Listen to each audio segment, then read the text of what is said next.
रैपिडो से ड्राइवर भी खुश था, सवारी भी खुश थी, क्यों बंद किया ये? देखो यही तो सोचने की बात है। देखो जिस चीज को मुझे ये समझ नहीं आती कि लोकतंत्र के अंदर सरकारें चुनी जाती हैं कि लोगों को कैसे स्मूथली रखा जाए, उनको कैसे आराम दिया जाए, लेकिन मुझे समझ नहीं आती यहाँ अजीब सी विडंबना है कि जो चीज हमारे लोगों के लिए कंफर्टेबल होती है उसके लिए प्रॉब्लम क्रिएट कर देते हैं। हर एक इंसान अपने हिसाब से कंफर्ट चलता है, लेकिन हम कहते हैं कि सिस्टम से चलेंगे, सिस्टम जरूरी है। आप देखो कल पर आप देखिए कुछ दिन पहले यहाँ कोई आदमी 4 आदमी लेके आया, खड़ा होकर वो बोलता है जी गवर्नमेंट कौन है। मैं कल दिल्ली से आया, मैं पिछले 3 दिन से दिल्ली में था। दिल्ली में 700 रुपए का मीटर है, और वो बंदे से जिससे मेरी बात हुई उसने कहा अगर बल्क में ले हुए मैं आपको 500 रुपए लगा दूंगा।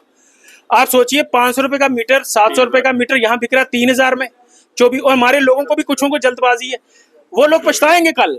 मुझे देखो उनकी भी गलती नहीं मानूंगा। जब वो रोड पे ट्रैफिक डिपार्टमेंट खड़ा है, आरटीओ डिपार्टमेंट खड़ा है, वो बोलेगा जी मीटर नहीं है सीज करो, वो तो बेचारा डरता है। गरीब आदमी को उसको पता है मैंने दिन का 1000 रुपया नहीं कमाना, ये 5000 रुपये चलान कर देंगे, उस डर के मारे में मीटर लगाना है। लड़ाई तो कहीं है ही नहीं है।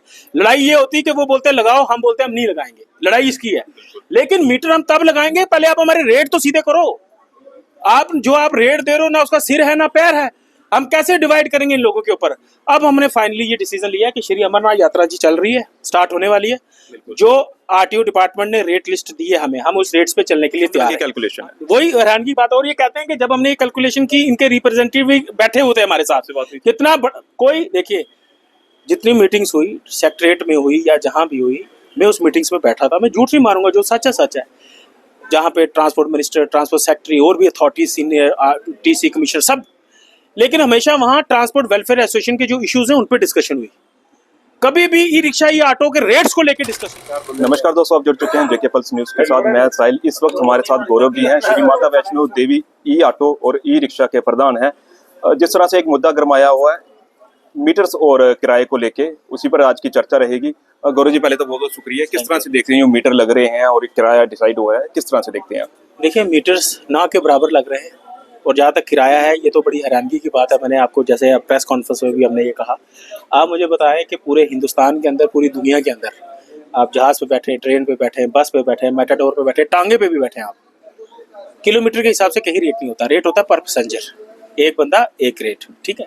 अब वो हो सकता है कि ये बंदा कितने किलोमीटर जा रहा है वो हो सकता है, बट पर पैसेंजर होता है, ठीक है। वो डिपेंड करता है, बट पर किलोमीटर। आप मुझे बताएं, आपने भी बड़ी बार ट्रैवल किया होगा, आपने कभी देखा किसी जगह आप बैठे तो आपने कहा ये 5 आदमियों का रेट हम सारों का एक है? ऐसा कभी नहीं होता, अलग अलग रेट होता है। ये बहुत बड़ा मजाक है। ये आप जरूर, मैं कहता हूँ जब आरटीओ साहब से जब आप कभी इंटरव्यू लें, उनसे ये बात जरूर पूछें कि जब पूरे दुनिया में, हिंदुस्तान में सबका पर पैसेंजर रेट है, ये आपने ई रिक्शा का कौन सा फार्मूला निकाल दिया ई ऑटो का कि पर किलोमीटर का रेट। दूसरा सबसे बड़ा मजाक देखिए, वो कहते हैं कि हमने जो रेट दिए बड़े शानदार हैं, और ये जितना आगे जाते जाएंगे ऑटो का 20 रुपये प्लस होता जाएगा और ई रिक्शा का 15 रुपये प्लस होता जाएगा, जितना ये आगे जाते जाएंगे। साथ में नहीं, वो कहते हैं मीटर लगा होगा, सुनो ना, कहते हैं मीटर लगा होगा तो जितना वो आगे जाए। साथ में वो कहते हैं कि जब ये फ्लाईओवर, ये रोड का काम कंप्लीट हो जाएगा, हम जोन इंप्लीमेंट कर देंगे। आप मुझे बताएं, जब एक जोन 2 किलोमीटर का है या 3 किलोमीटर का है, उसके आगे तो है ही नहीं, रास्ता ही नहीं, वो 20 रुपये और 15 रुपये प्लस करने कहाँ जाएगा? जब उसको पता है कि मैं तवी के पुल तक आ रहा हूँ, इसके आगे मैं जा नहीं सकता दूसरे जोन में, फिर वो आगे पैसे प्लस करने कहाँ जाएगा? बहुत बड़ा मजाक।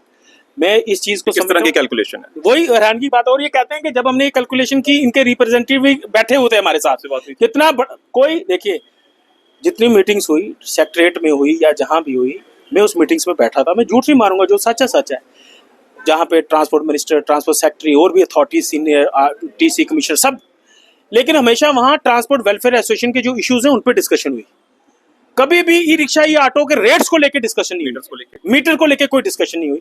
मैं एक चैलेंज करता हूं आपके माध्यम से, प्रूफ ला दें मीडिया के सामने। अगर मैं झूठ बोल रहा हूं तो मैं आपके चैनल पे बोल रहा हूं, मुझे पकड़ेंगे, क्योंकि अभी सारी दुनिया सुनेगी ये। अगर मीटर के ऊपर या रेट के ऊपर कहीं डिस्कशन हुई तो मुझे वो बता देंगे कहाँ रेट। मैंने इवन के खुद पूछा बड़ी बार, मैं कहा जी रेट क्या आप निकाल रहे हो? जी बड़ा अच्छा रेट निकाल रहे हैं, बहुत अच्छा रेट निकाल रहे हैं। मैं कहा ठीक है, अच्छा रेट निकाल रहे हैं तो अच्छा ही निकाल रहे होंगे। इन्होंने हमेशा ये जवाब दिया, बिल अगर इन्होंने मेरी कंसल्ट से निकाला होता, मैं हमेशा ये बोलता है इनको, जो इन्होंने रेट निकाला, मैं कहता हूँ चलो हम इसके लिए भी तैयार हैं, लेकिन पर पैसेंजर, नॉट पर किलोमीटर, पर सवारी पर अगर ये बोलेंगे। देखिए ये कहते हैं मीटर लगाओ, हम कहते हैं मीटर लगने चाहिए, फिर लड़ाई कहाँ है? लड़ाई तो कहीं है ही नहीं है। लड़ाई ये होती है कि वो बोलते हैं लगाओ, हम बोलते हैं हम नहीं लगाएंगे, लड़ाई इसकी है। लेकिन मीटर हम तब लगाएंगे, पहले आप हमारे रेट तो सीधे करो। आप जो आप रेट दे रहे हो ना उसका सिर है ना पैर है, हम कैसे डिवाइड करेंगे इन लोगों के ऊपर। अब हमने फाइनली ये डिसीजन लिया कि श्री अमरनाथ यात्रा जी चल रही है, स्टार्ट होने वाली है। जो आरटीओ डिपार्टमेंट ने रेट लिस्ट दी है हमें, हम उस रेट्स पे चलने के लिए तैयार हैं। हम नहीं चाहते कि हमारा उनका टाकरा हो और हमारे लोगों का नुकसान हो और गलत इस वक्त जो माहौल है जो थोड़ा गलत हो, इसलिए हम तैयार हैं। आपने जो आप जो जगह जगह आप कह रहे हो हमने इनको रेट्स दे दिए, यात्रियों के लिए हम उस रेट्स पे चलने के लिए तैयार हैं। जम्मू के लोगों के लिए हम वही रेट पे चलेंगे जो पिछले 5 सालों से चल रहे हैं। देखिए ये कहते हैं जी हम गलत भी चार्ज करते हैं। अब देखिए छोटी सी एग्जांपल दूंगा, पिछले साल पंजाब में आईपीएस रैंक का ऑफिसर एक करप्शन में लिप्त पाया गया। कल की एक न्यूज में देख रहा है उसमें भी आईपीएस अफसर। इसका मतलब ये थोड़ी है कि सारे अफसर करप्ट हैं, एक दो होते हैं। अब हमारे ई रिक्शा ऑटो में भी 16,000 ई रिक्शा ऑटो है, उसमें 50-60 होंगे लोग जो गलत लेते होंगे। हम कहते हैं उनकी सख्ती से निपटो, हमारे नोटिस में आएगा, हम भी सख्ती से उसको निपटेंगे। बाकी हम कभी नहीं कहते अगर किसी का लाइसेंस नहीं है आप उसको सीज करो, उसको चलान करो। उसका अगर आरसी नहीं है, लाइसेंस नहीं है, आपको ई रिक्शा, हम कभी भी लॉ बाइंडिंग लोग हैं, हम कभी भी उस चीज के अगेंस्ट नहीं जाते। हम कहते हैं सिस्टम से हम चलेंगे, लेकिन आप ये मतलब थोड़ी है कि हम हर बात पे हाँ करते रहेंगे तो आप हमारी छातियों पे पैर रखोगे। श्री अमरनाथ यात्रा जी को डिस्टर्ब ना हो उसके लिए जो आपने इन्होंने रेट दिए हम उसके लिए चलने के लिए तैयार हैं, लेकिन मीटर्स पे अभी हम तब तक नहीं चलेंगे जब तक आप हमारे मसला इसको प्रॉपर वंस फॉर ऑल खत्म नहीं करते।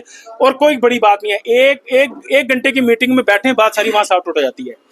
लेकिन अगर इन्होंने हमें डिस्टर्ब किया, परेशान किया, बार बार तंग किया, हरासमेंट की, फिर मजबूरन 3 तारीख को हम 3 दिन की स्ट्राइक की कॉल दे रहे हैं। 3, 4 और 5 3 तारीख को जो हमारी स्ट्राइक रहेगी वो हम पूरे परिवार, फैमिलियां, बीवी, बच्चे लेके सब सड़कों पे उतरेंगे। सेकंड डे की स्ट्राइक पे हम ट्रांसपोर्ट कमिश्नर का ग्राफ करेंगे और तीसरे दिन हम आरटीओ ऑफिस का ग्राफ करेंगे।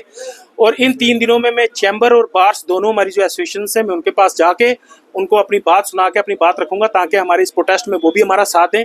ट्रांसपोर्ट वेलफेयर एसोसिएशन तो ऑलरेडी का हम हिस्सा हैं, वो तो हमारा हिस्सा है, वो तो हमारे साथ है। मैं उम्मीद करता हूँ कि आने वाले 3 दिन अब एडमिनिस्ट्रेशन फैसला, ट्रांसपोर्ट डिपार्टमेंट ये फैसला करे कि जब हम आपकी बात पे चलने के लिए तैयार हैं, जो आपने रेट्स दिए यात्रियों के लिए हम ठीक है चलने के लिए, लेकिन उसके बावजूद अगर आप परेशान करेंगे तो ठीक है, फिर हम 3 तारीख को आपको सड़कों पे मिलेंगे। गौरव जी, जो मीटर लगा उसकी 3,000 कीमत है, किस तरह से देखती हैं आप? सबसे बड़ी लूट ये है, मैं कल दिल्ली से आया, मैं पिछले 3 दिन से दिल्ली में था। दिल्ली में 700 रुपये का मीटर है और वो बंदे से जिससे मेरी बात हुई उसने कहा अगर बल्क में ले हुए मैं आपको 500 रुपये लगा दूंगा। आप सोचिए 500 रुपये का मीटर, 700 रुपये का मीटर यहाँ बिक रहा है 3,000 में 24। और हमारे लोगों को भी कुछों को जल्दबाजी है, वो लोग पछताएंगे कल। मुझे देखो उनकी भी गलती नहीं मानूंगा, जब वो रोड पे ट्रैफिक डिपार्टमेंट खड़ा है, आरटीओ डिपार्टमेंट खड़ा है, वो बोलेगा जी मीटर नहीं है सीज करो, वो तो बेचारा डरता है। गरीब आदमी को उसको पता है मैंने दिन का 1,000 रुपया नहीं कमाना, ये 5,000 रुपये चलान कर देंगे, उस डर के मारे में मीटर लगा रहा है। आप बोल आज बोल दो जी डर का खत्म, जबरदस्ती नहीं तो और गरीब आदमी के तो ऊपर हमेशा जबरदस्ती हुई है, क्योंकि उनको पता है गरीब आदमी का कोना चून-चां करेगा तो अंदर ठोक देंगे, पता तो है। लेकिन ये लोग जो छवि खराब कर रहे हैं हमारे प्रधानमंत्री की, देखो ग्रीन कॉरिडोर प्रोजेक्ट किसका था और प्रधानमंत्री का सपना था। जब ये रिक्शा ऑटो आया तो इन्होंने सब्सिडियां भी साथ में दी, तो सपना हम किसका पूरा कर रहे हैं? प्रधानमंत्री का। और इसी सपने को पूरा करने के लिए हम लोगों के साथ हरासमेंट हो रही है। तो ये भी एक सवाल ये निशान बनता है कि एक तरफ हम किसके प्रधानमंत्री, अपने देश के प्रधानमंत्री का सपना पूरा कर रहे हैं और दूसरी तरफ हमारे लिए हरासमेंट। लेकिन कोई बात नहीं, हम लोग फिर एक हैं, हम अपनी लड़ाई पहले भी लड़ते रहे, हम आगे भी अपनी लड़ाई लड़ते रहेंगे। गौरव जी, अमरनाथ यात्रा से कितनी उम्मीद थी आपको? देखिए अमरनाथ यात्रा से हमें पूरी उम्मीद है कि स्मूथली चलेगी। हम लोग हर बार की तरह अच्छा रोल अदा करेंगे, क्योंकि पता है जब यात्रा आती है तो ई रिक्शा ऑटो का सबसे इंपॉर्टेंट रोल रहा है, ना किसी और ट्रांसपोर्ट का इतना इंपॉर्टेंट रोल रहा, क्योंकि यात्री भवन से रेलवे स्टेशन जाना, यात्री भवन से बस स्टैंड जाना, यात्री भवन से सब ई रिक्शा और ऑटो का रोल है। तो हम ये चाहते हैं कि स्मूथली सब चले, हमें परेशानी ना हमारे लिए परेशानी बनाई जाए तो ना हम लोगों के लिए परेशानी बनाए। गौरव जी, कुछ ड्राइवर से हमारी ऑफ द कैमरा बात हुई, वो कह रहे थे कि रैपिडो ठीक था, कि कोई मीटर नहीं, कोई कुछ नहीं है, कोई कुछ नहीं, तो बस जो एक बुक होगी तो उसी के हिसाब से चलेंगे। किस तरह से देखते हैं आप? देखिए मेरी बात सुनिए, हर एक इंसान अपने हिसाब से कंफर्ट चलता है, लेकिन हम कहते हैं कि सिस्टम से चलेंगे, सिस्टम जरूरी है। आप देखो कल पर आप देखिए कुछ दिन पहले यहाँ कोई आदमी 4 आदमी लेके आया खड़ा होकर, वो बोलता है जी गवर्नमेंट कौन है रेट डिसाइड करने वाली, हम रेट डिसाइड करेंगे। ऐसी सोच के ऐसी माइंडसेट के लोगों का भी मैं हैरानगी होती है अपने उन जर्नलिस्टों के ऊपर, क्योंकि देखिए आप हमारी बैकबोन है, आपके थ्रू ही हम अपनी आवाज दुनिया तक पहुंचाते हैं। लेकिन जब ऐसे आदमियों का इंटरव्यू जब लोग लेने शुरू करेंगे जो कहता है जी एडमिनिस्ट्रेशन कौन होती है, गवर्नमेंट कौन होती है, इससे हमारे ई रिक्शा ऑटो वालों की छवि खराब होती है और एडमिनिस्ट्रेशन के आगे भी गलत मैसेज आता है। रैपिडो से ड्राइवर भी खुश था, सवारी भी खुश थी, क्यों बंद किया ये? देखो यही तो सोचने की बात है। देखो जिस चीज को मुझे ये समझ नहीं आती कि लोकतंत्र के अंदर सरकारें चुनी जाती हैं कि लोगों को कैसे स्मूथली रखा जाए, उनको कैसे आराम दिया जाए, लेकिन मुझे समझ नहीं आती यहाँ अजीब सी विडंबना है कि जो चीज हमारे लोगों के लिए कंफर्टेबल होती है उसके लिए प्रॉब्लम क्रिएट कर देते हैं। पता नहीं ये चीज करके किस ऑफिसर को किसको सुकून मिलता है। सारी उम्र ना कुर्सियां रहेंगी, ना सारी उम्र ये कुर्सियां दफ्तर कुछ नहीं रहेगा। एक टाइम आएगा यही अफसर आपको सड़क के किनारे ई रिक्शा या ऑटो को हाथ मारते नजर आएंगे कि जी भी आगे तक जाना है। तो मैं कहता हूँ ये इसकी हैरानगी की बात है। इस तरीके का मसला जो है नहीं होना चाहिए। लोगों के साथ सबसे पहले जो गवर्नमेंट होती है वो लोगों के लिए होती है, तो लोगों की सहूलियत के हिसाब से सिस्टम चलना चाहिए। हाँ, जहाँ आपको गलत लगता है उसमें आपका रोल बनता है, लेकिन जहाँ सब कुछ स्मूथली है वहाँ भी आप अपना रोल डालें। आप बता रैपिडो से चलने से या उससे चलने से किसी को क्या परेशानी आ रही थी? जो बुक होता था वो सारा ऑन कंप्यूटर होता था, कोई छुपा रुका तो था नहीं कि भाई 100 रुपया बन रहा है तो बंदा 1000 रुपया मांग रहा है। देने वाला भी खुश, लेने वाला भी खुश। लेकिन इस चीज पे, इस पर भी हम बात करेंगे, लेकिन फिलहाल इस पर जो प्राइम मुद्दा है उसके ऊपर हम इस वक्त आज बात कर रहे हैं। आने वाले टाइम में ये सारे मसले जो है इसको हम सॉर्ट आउट जरूर करेंगे। धन्यवाद गौरव जी। तो ये थे गौरव जी, पूरी आपने बात सुनी कि आप इनके बात से एग्री रखते हैं। कमेंट बॉक्स में जरूर बताएं। इस वीडियो को जितना हो सके उतना शेयर करें और अगले अपडेट के लिए बने रहें जेके पल्स न्यूज के साथ। धन्यवाद।